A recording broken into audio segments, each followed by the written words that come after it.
नमस्कार माझ्या सर्वांना, मी शिवानी. गावाकडच्या स्वादमध्ये आपलं खूप खूप मनापासून स्वागत आहे.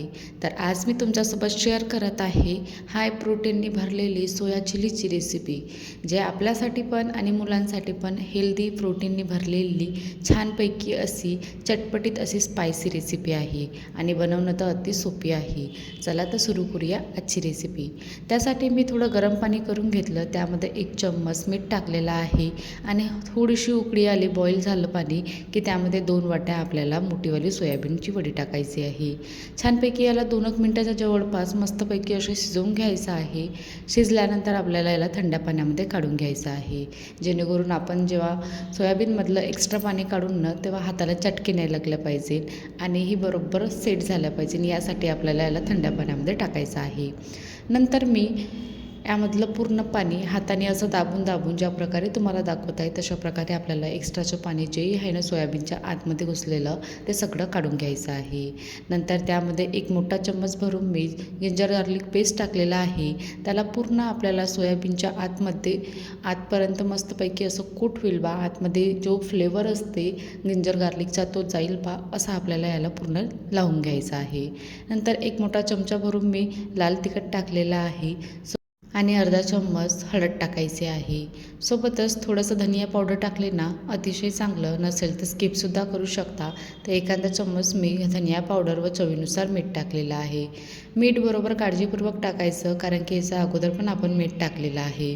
नंतर यामध्ये मी 1/4 कपच्या जवळपास मैदा व 1/4 कपच्या जवळपास कॉर्नफ्लॉवर टाकलेला आहे, म्हणजे पाऊण कप टाकलेला आहे आणि पूर्ण आपल्याला याला कोट करून घ्यायचं आहे. छानपैकी सोयाबीनच्या वडीला कोट करून झाल्यानंतर याला आपल्याला फ्राय करायला घ्यायचं आहे. फ्राय करायच्या वेळेस जे तेल आहे ते छानपैकी असं तपलेलं पाहिजे. मीडियम टू हाय फ्लेमवर गरम केलेल्या तेलामध्ये आपल्याला मस्तपैकी क्रिस्पी ब्राउनिश कलर येईपर्यंत आपल्याला सोयाबीनला फ्राय करून घ्यायचं आहे. नंतर काढून घ्यायचं व बाकीची पण जी उरलेली सोयाबीन आहे ना, सोया चिली जी आपण कोट करून ठेवलेली आहे तिलासुद्धा अशाच प्रकारे फ्राय करून घ्यायचं आहे. यामध्ये कसं थोडं मॉइश्चर जास्त असते, म्हणून याला हाय फ्लेमवरच तुम्ही फ्राय केलं ना तर छानपैकी असे क्रिस्पी होईल. नंतर मी दुसऱ्या कढाईमध्ये 2 चम्मच तेल टाकलेलं आहे आणि गॅसची फ्लेम याच्यामध्ये सुद्धा आपल्याला कंटिन्यू हाय ठेवायची आहे. 2 चम्मच तेल तापल्यानंतर त्यामध्ये 1 चम्मच जिरं टाकलेलं, सोबतच बारीक चिरलेला अद्रक व बारीक चिरलेला लसूणसुद्धा टाकायचा आहे.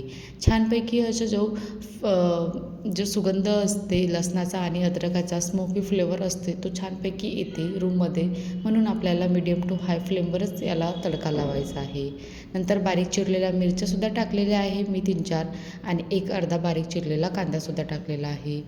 नंतर त्यामध्ये आपल्याला शिमला मिर्च आणि मी कांदा टाकलेला आहे स्क्वेअर शेपमध्ये कट करून, त्यालासुद्धा छानपैकी असं हाय फ्लेमवरच आपल्याला टॉस करून घ्यायचं आहे.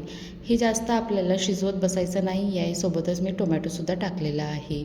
तर हे हाय फ्लेमवर आपल्याला अर्धे कच्चे राहील बा आणि अर्धे शिजलेले राहील बा, तर अशा प्रकारे आपल्याला याला शिजवून घ्यायचं आहे. खूप जास्त असं मऊसर होईल इतपत नाही शिजवायचं आहे.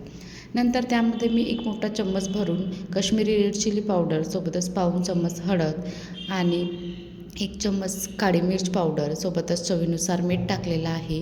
त्यालासुद्धा आपल्याला मस्तपैकी असं परतून घ्यायचं आहे. आता जेव्हा पण आपण ड्राय इन्ग्रेडियंट टाकतो ना तेव्हा गॅसची फ्लेम ही मीडियम ठेवायची आणि ज्यावेळेस आपल्याला भाज्या हा कच्च्या शिजवायच्या असते त्यावेळेस गॅसची फ्लेम ही हाय ठेवायची. नंतर मी यामध्ये 2 चम्मच टोमॅटो सॉस टाकलेला आहे, सोबतच 1 चम्मच ग्रीन चिली सॉस टाकलेला आहे आणि 1 चम्मच रेड चिली सॉस आणि 1 चम्मच सोया सॉस टाकायचा आहे आणि मस्तपैकी याला मिक्स करून घ्यायचं. आणि मी विनेगर टाकायची विसरली होती सुरुवातीला, नंतर मला लक्षात आलं तर मी विनेगरसुद्धा टाकलेलं आहे याच्यामध्ये. नंतर तुम्ही ह्या स्टेजवर विनेगरसुद्धा 1 चम्मच टाकू शकता. नंतर जी फ्राय केलेली सोयाबीनची वडी होती ना तिला टाकायचं आहे. मस्तपैकी सगळं मिक्स करायचं आणि याला 2 मिनटाच्या जवळपास मस्तपैकी असं शिजवून घ्यायचं आहे. खूप जास्त वेळ लागत नाही, 1-1.5 मिनटंही शिजवला ना तरी सफिशियंट असते. मी तुम्हाला सांगितलं अगोदर विनेगर टाकायचं विसरली होती, तर मी आता टाकून दिलं नंतर थोडंसं.